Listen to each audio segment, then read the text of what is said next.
Hey there, thanks for tuning into Duckbricks. I'm Chris, and welcome to another LEGO Avatar Wave 2 set review. This is set number 75577, the Mako Submarine, featuring one of the rare kind of points of the Avatar line that focuses more on the human side of things rather than the nature and world of Pandora.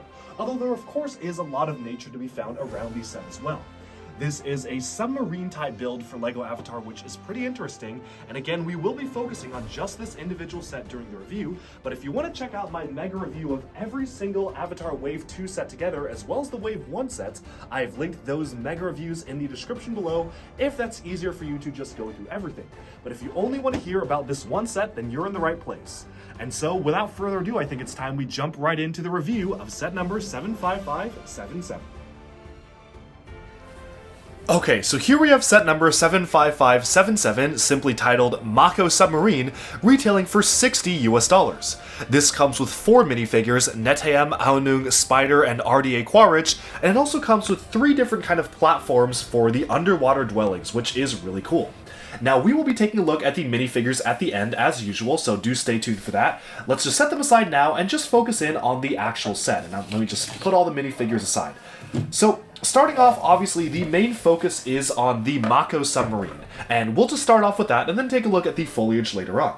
The Mako Submarine is one of the main, villain vehicles of the movie. The main villains very notably used it in a lot of different assaults, and I don't want to go into too much heavy spoilers here, but I will be talking a little bit in the general spoiler territory, so I would not recommend watching this if you want to go in completely blind, because I will be comparing this to its on-screen counterpart and talking about the purposes of these and how they're able to be played with and so on. So again, if you want to go in blind, just don't watch this.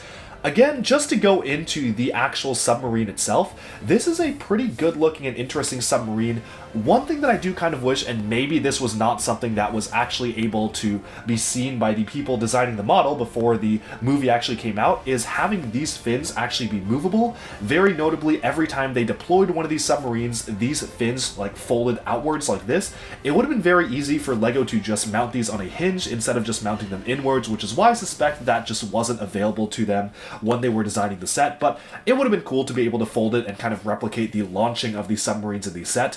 Otherwise, though, this is remarkably accurate, right down to the orange pods here for the flotation devices, and you've also got the 3 different propellers on the back here. It is scaled a little bit down compared to what you would see in the movie, but that definitely does make sense. Honestly, I think my one big complaint about this particular model is if you really look closely, all of this on the side is completely hollow.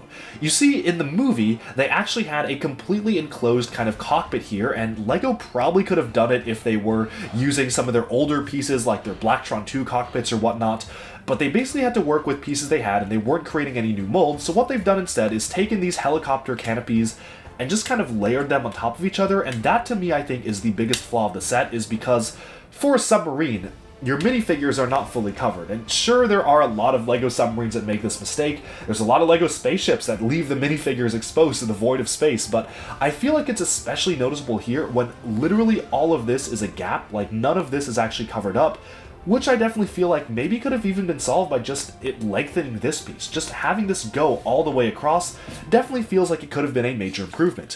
One thing I found interesting is that if you go on the instruction manual, they actually included concept artwork of the models, which is one thing I do love about the instruction manuals. They include concept art, but they showed a side view of the model itself, and it really clearly showed that it's not supposed to be left open, and this is a completely different cockpit shape. So I kind of find it kind of strange how they just didn't really attempt to capture that shape too well. Otherwise, though, the submarine is good. I appreciate the inclusion of a lot of areas where you can actually open up and kind of see inside. This piece right here in particular is a very important plot point of the movie in terms of what this is and what they are mining. I am not going to spoil it here because that was actually a very, interesting moment, realizing exactly why the submarines were here and what they were mining. So let's just say this is the new unobtainium. This is the material that they need to mine. I'm not going to spoil where it comes from, but this is the substance that they're trying to mine, which I think makes sense to include in the submarine because, again, these submarines are specifically made to hunt certain creatures and to mine certain substances. Now, it is interesting how they were able to factor in these missiles here, which do separate and are launchable. I do kind of wish that there was a play feature where you could actually launch these, but the way it worked in the movie was they kind of just separated out and then like flew forward, so maybe there wasn't an easy way to integrate that. They are pretty fragile though, so I wouldn't recommend separating them out unless you really want to, but they are there, which is nice. Overall, everything else is pretty compact about this particular sub. You can separate out the special substance here, which is nice to see, and they do have some sort of interior space just for this though, and everything else is pretty closed up. Now, in terms of the way the figures sit, I definitely feel like it is a little bit cramped, especially for the pilot. You can see that Quaritch here has to basically just lay flat, and you can't really see because his arms are covering his head. That is because you really just have a very small opening for the pilot to actually sit here, especially if they are kind of a long-legged character. Maybe you can like lift him up a little bit or mount him at an angle like this, but then to close the cockpit fully, you really have to squish him down like that. So the positioning of the pilot is not fantastic. Obviously, minifigures can't like look forwards or look upwards, so you kind of have to make do with this particular space, but it does feel very, very cramped, and more cramped than usual for a lot of other Avatar sets to be able to fit a pilot. Although Spider is sitting in there just fine because he is a regular minifigure type scale. Now, moving onwards to the rest of the foliage here, one thing that I really like about LEGO Avatar Wave 2 is that, again, the bases are fully octagonal, which means they encourage you to combine them and move them together and just kind of create your own different variations of the world of Pandora. I also really appreciate how they actually were able to recolor the manta ray piece. This is the third recolor we've gotten, actually, after it was first introduced for the LEGO City Divers line. We later got it recolored in a fantasy-like design for LEGO Ninjago, and now another fantasy alien-like design for Avatar, which looks great. I don't remember if this corresponds to any one particular species in the movie. Honestly, it probably does. There were a lot of crazy fish going on in that movie, so definitely want to do a rewatch to make sure and see if I can try to spot this one character or this one creature, but it is cool to get more different types of wildlife here.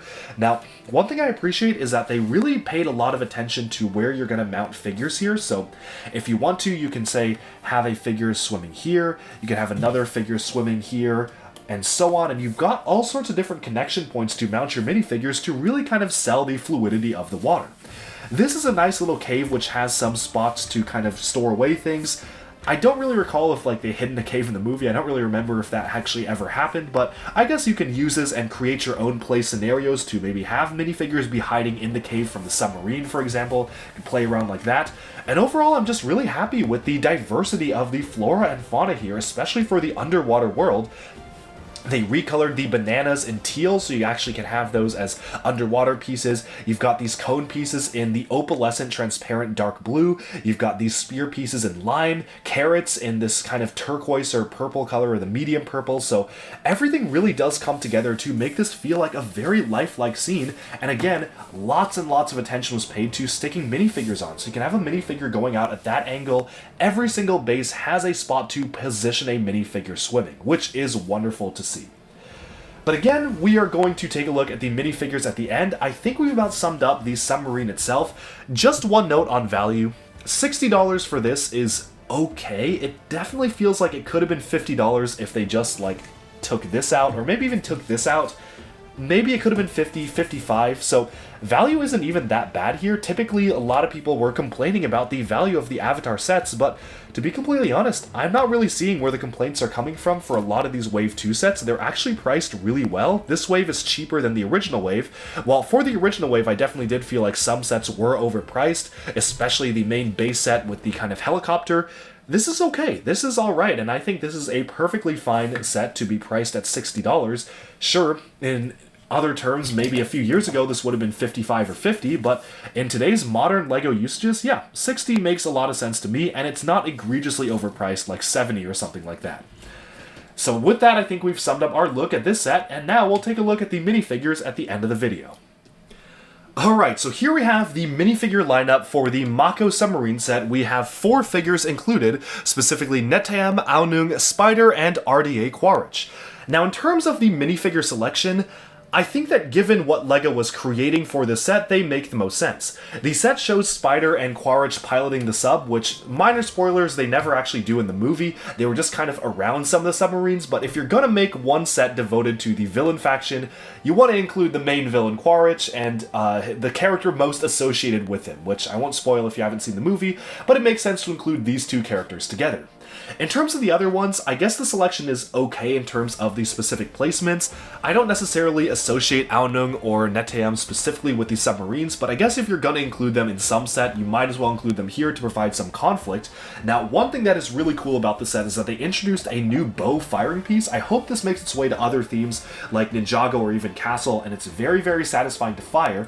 What I'm gonna do is I'll take it out of the figure hand just so we can kind of demonstrate how this works here. So, it is a brand new set of molds where all you have to do is push on the back and it just goes flying. Like, that just shoots right out. It is a really fun function to do where, let's do that again, and let's fire it this way this time. So you can take this and just fire it out, and that just goes all the way back there. It's a really fun function, and it's a really interesting set of molds, which thankfully can be held by minifigure hands. So if you wanted to recolor it in more realistic colors, which I'm sure LEGO hopefully will do for Ninjago and Castle and stuff like that, they could absolutely do that instead of having the arrow be in transparent blue. But talking about the minifigures themselves, I am a big fan of the way that they are actually able to depict different sizes and different kinds of ages of characters in different kinds of legs. For the Avatar wave, they are introducing children and teenagers, where children use mid-legs and teenagers use regular legs because they're basically one scale higher than standard minifigures, whereas Spider here, who is a human teenager, is using the mid-legs because, well, he is a standard minifigure teenager. And Quaritch is using the tall legs because he is a fully grown adult Avatar.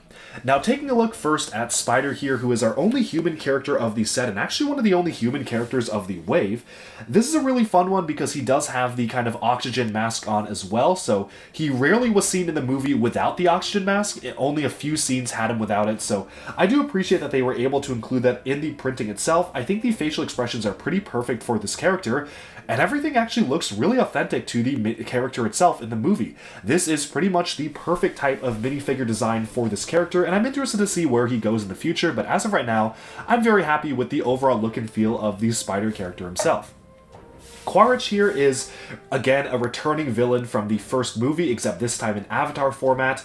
He's wearing his military jumpsuit as well as kind of these navy green pants. One thing that was very noticeable about Quaritch's Avatar, I believe in the movie, I would need to rewatch it, but I think he had tattoos on his arms. That would have been really cool to get some side arm printing here, but they haven't printed the Woody arms on the side yet for these particular characters. They did back when Toy Story 3 was coming out, so maybe there's hope.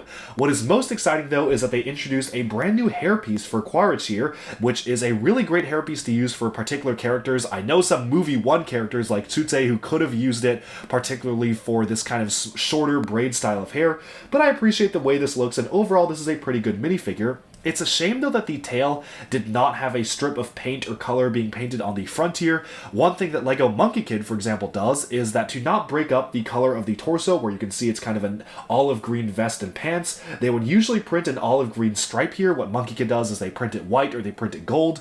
Unfortunately, they didn't do that for Avatar, which means that there is kind of an awkward band of medium blue going through him, but it's not that big of a deal. In terms of Aonung here, I think that he is a pretty good representation of the character. The facial expression in particular is perfect. I really look at that guy's smug expression captured perfectly here.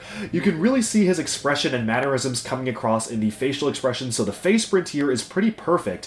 One thing that I have been mentioning is that I do wish that the actual specific water-dwelling Na'vi had a different mold for the tail. They specifically have thicker, like fish-like tails in the movie, so I do kind of wish they had made a specific tail element for this, but it's not that big of a deal, and I understand why they wanted to save budget and just use the regular tail piece.